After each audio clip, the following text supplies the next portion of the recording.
So along with the new Battle Pass weapons, we're also getting 5 new craftable weapons in snezhnaya. Since these weapons are basically free to play and everyone can get them, I know a lot of people are going to be more interested in them. So in this video I'll be reviewing all of these weapons. I'll be telling you which characters can use them the best and when should you use them, or if you should even craft them. Before we continue that though, don't you sometimes get a character then like kind of miss them when you close your game? Draw Market brings you the perfect solution for this. Character desktop pets. Besides pulling for your characters in game, you can also always have them hanging around you whatever you're doing as little companions. They'll always be around you following your mouse cursor while also having fun little interactions. For example, I have Farina here. Wait, which one's the real one?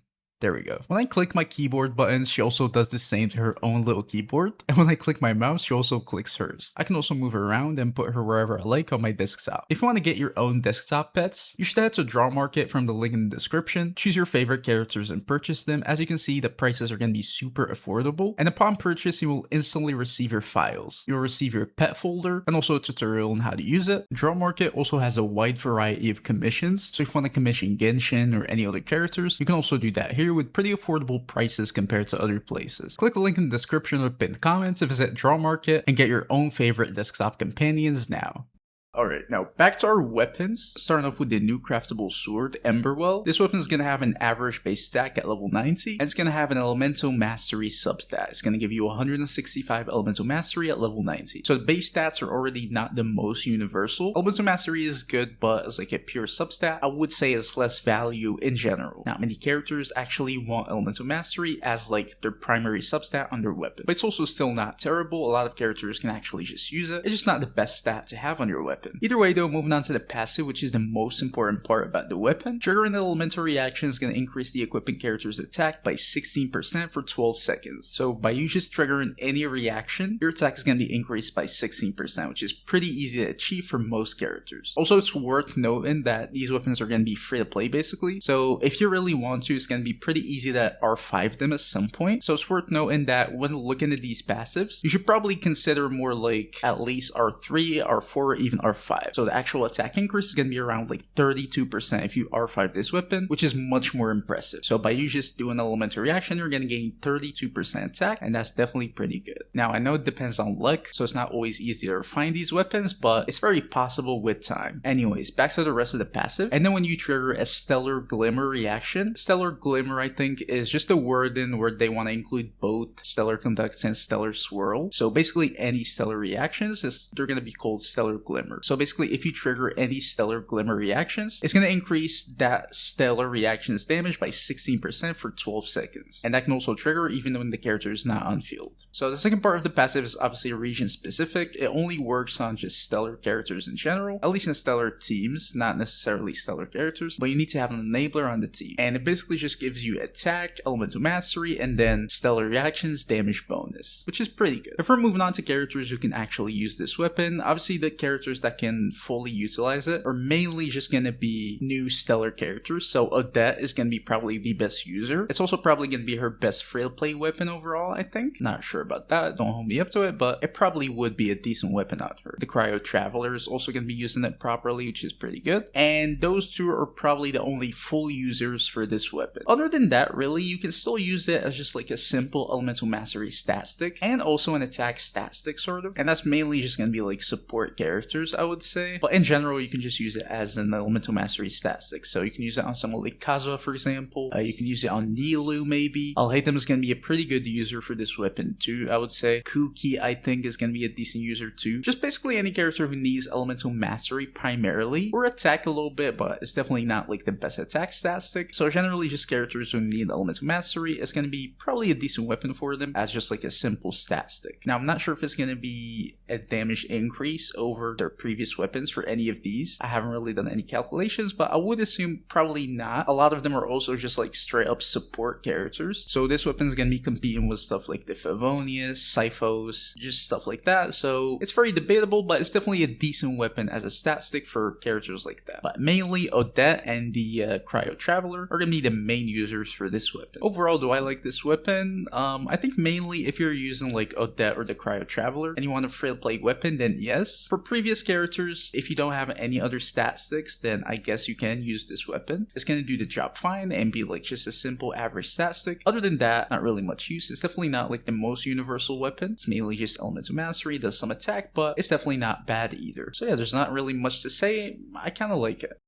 Now, moving on to the second craftable weapon we have, which is going to be Blade of Atonement. This is going to be the Claymore. It's going to have a bit of a higher base attack at level 90, which is higher than average for a 4-star, and it's also going to have an attack substat, which is pretty good. So already it's looking good for any characters that need like a basic attack stat stick. If you don't have any, you can use it on them. But moving to the passive, it's basically the same thing as the sword, just different stats. This time when you trigger any elemental reaction, basically your character's elemental mastery is going to be increased by 64 for 12 seconds, and then when you trigger a stellar glimmer reaction, which is any stellar reaction, your attack is going to be increased by 16%, and that can also happen even when the character is not on field. So basically it can give you 28% attack from the substat, 64 elemental mastery, and then 16% attack at refinement 1. If we consider refinement 5, it's going to look much better. It's going to give you the attack and then 128 elemental mastery and then an extra 32% attack. So it's going to be a huge attack stat stick, but obviously only for stellar characters since they're the only ones who can trigger the attack increase. Now if we're looking for the best users for this weapon, the obvious best one is just going to be Sandrone. Sandrone is going to need that attack and then also need the elemental mastery, so it's just a simple basic stat stick for Sandrone. Unfortunately, it doesn't give you any stellar reaction like damage bonus, so that kind of knocks its value a little bit. It just became basically a simple stat stick like a lot of other weapons, so I don't think it's going to be that high on Sandrone, but it's definitely going to be a decent free-to-play option if you don't have any other options. I don't even know if it's going to be like the best 4-star, probably not, but it's definitely a decent free-to-play weapon. If we're looking at any other characters,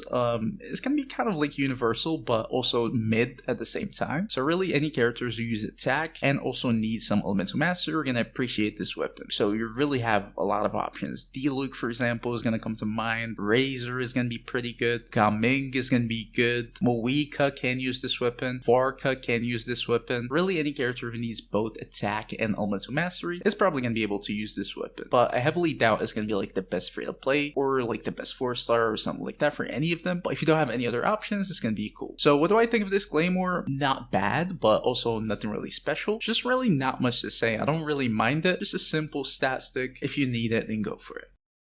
Alright, now moving on to the Polearm, Song of the Vigil. This Polearm is also going to have a higher base attack at level 90, but then it's going to give you Elemental Mastery, which I already don't really like. If you're going to give a higher base attack, then why Elemental Mastery as a substat? But either way. Moving on to the passive, when you trigger any elemental reaction, it's going to regenerate 4 elemental energy for the equipping character, and that can happen once every 9 seconds. And then when you trigger any stellar reaction, it's going to increase your attack by 20 seconds for 12 seconds. And then that can also happen when you're off field. So basically this weapon just gives you elemental mastery, energy, and then some attack. The attack is only for stellar characters, basically. At refinement 5 is going to be 8 energy every 9 seconds, which is pretty huge, and then 40% attack, which is also pretty huge. If we're looking for characters who can use this weapon, the best one is probably just Alyosha. It's probably the only user who can fully use it. You can get the attack buff, the elemental mastery, and then also the energy is going to be heavily appreciated. I think that's definitely going to be his best free-to-play weapon. Other than that, really, it just becomes like an elemental mastery / energy recharge stat stick. So any characters who need elemental mastery or energy recharge can basically use it. But then again, it's the same situation. It's probably not going to be the best 4-star option for many of them, but it's going to be a usable option. So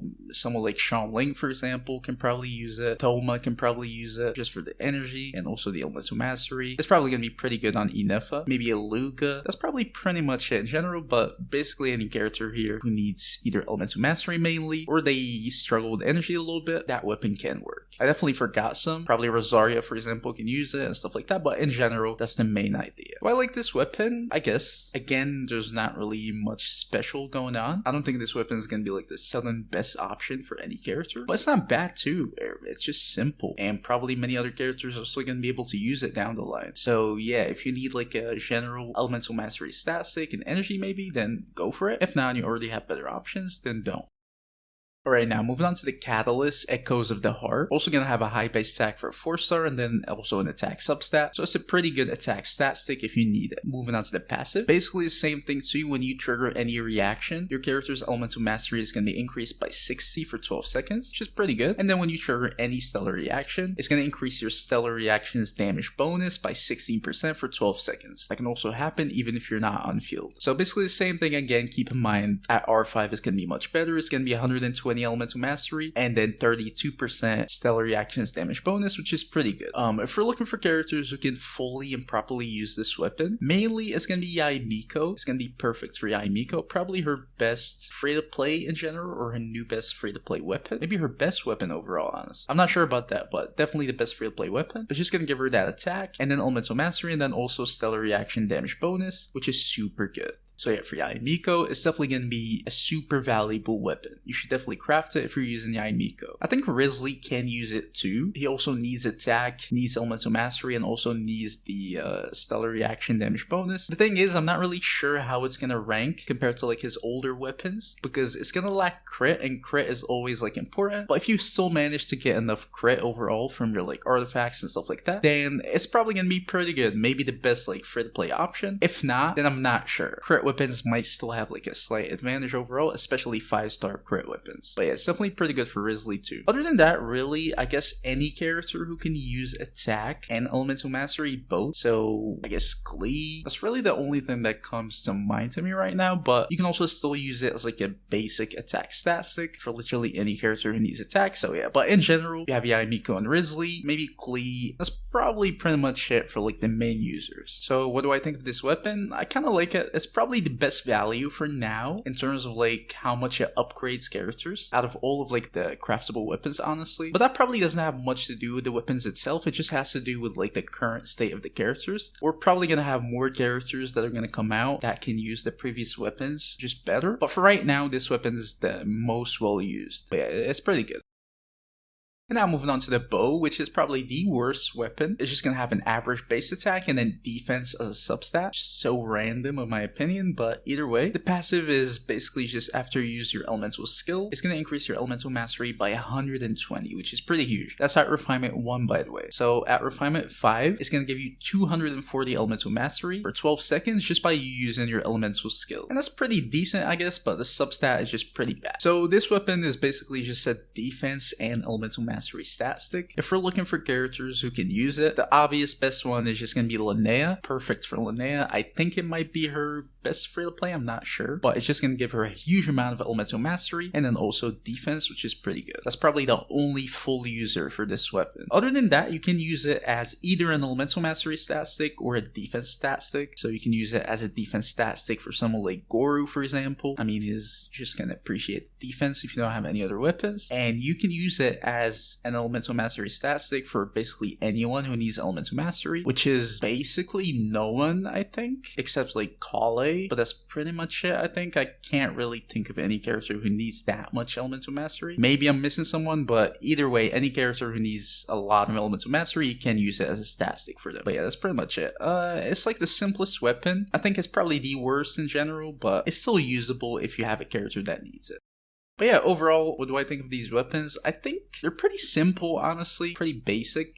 Most of them are just like simple stat sticks. Some of them, mainly like the catalysts, are going to be clear upgrades for a lot of characters. A lot of good characters too. But the rest are just simple stat sticks, honestly, at least for now. Probably not going to be like revolutionary for any characters, but they're also usable on a wide variety of characters. So should you craft them? Honestly, I think it just fully depends on what weapons you already have. So if you already have like good 5-star weapons or good 4-star weapons, for example, then definitely not. But if you don't have any other weapons and you need like just a simple stat stick that you can use on any characters, then yeah, just go for it. They're free to play weapons. There's nothing you can lose, so yeah, they're pretty good. But yeah, tell me where you guys gonna be using these weapons. If you guys leave a like, subscribe to the channel. See you guys in the next video. Peace.